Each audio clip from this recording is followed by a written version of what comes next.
Hey guys, in this video I'm going to show you how to make a functional Iron Man suit. Are you ready? Let's go!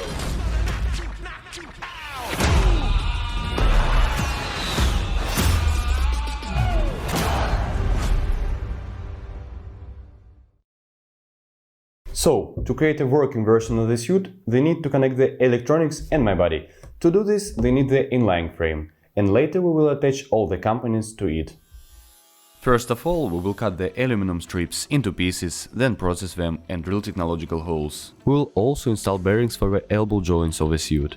And when all the details will be done, we can start assembling the frame.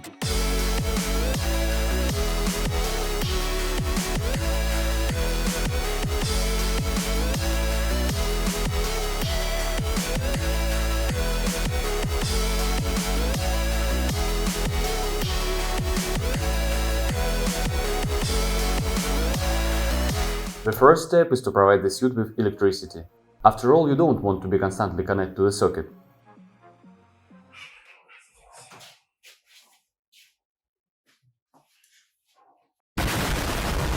We need a battery in this suit. We can use one large battery, but not in our case. I decided to use a lot of small batteries for the body and integrate them into the overall energy system. So the weight distribution of the suit will be better, and if one power unit fails, another will take over its function. Lithium batteries are expensive nowadays, and I found the way to get them for free. These devices.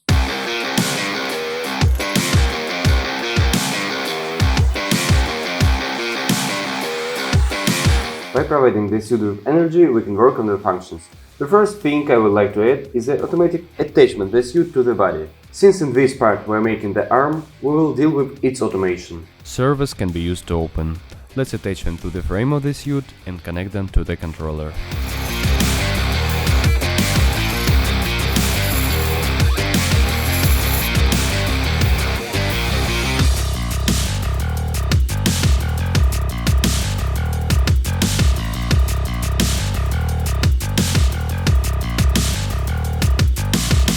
We need a system of controlling the suit.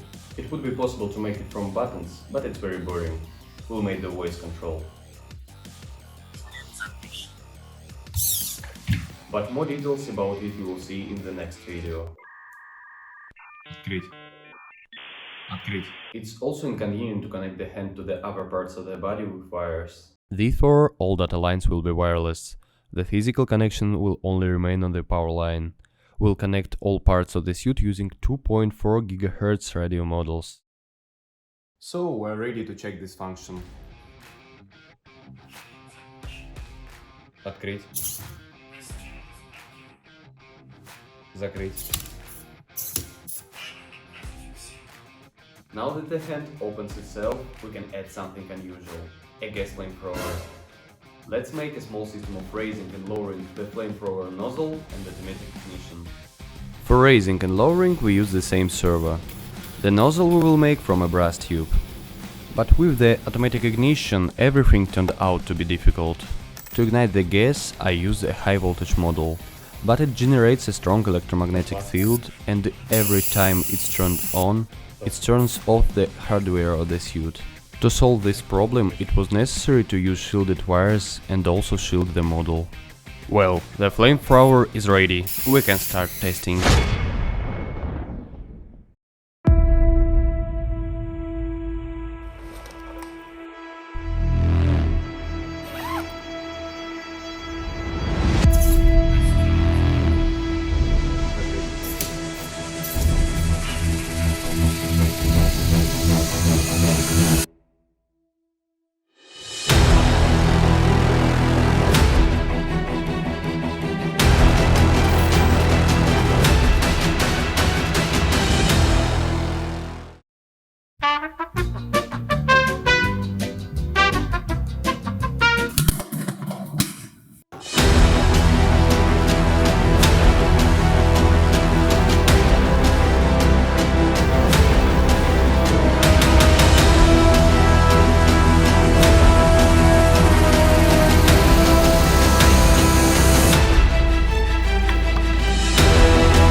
In the following videos, I will walk you through the process of creating the legs, helmet and other parts of the suit, and also about the new functions of the head.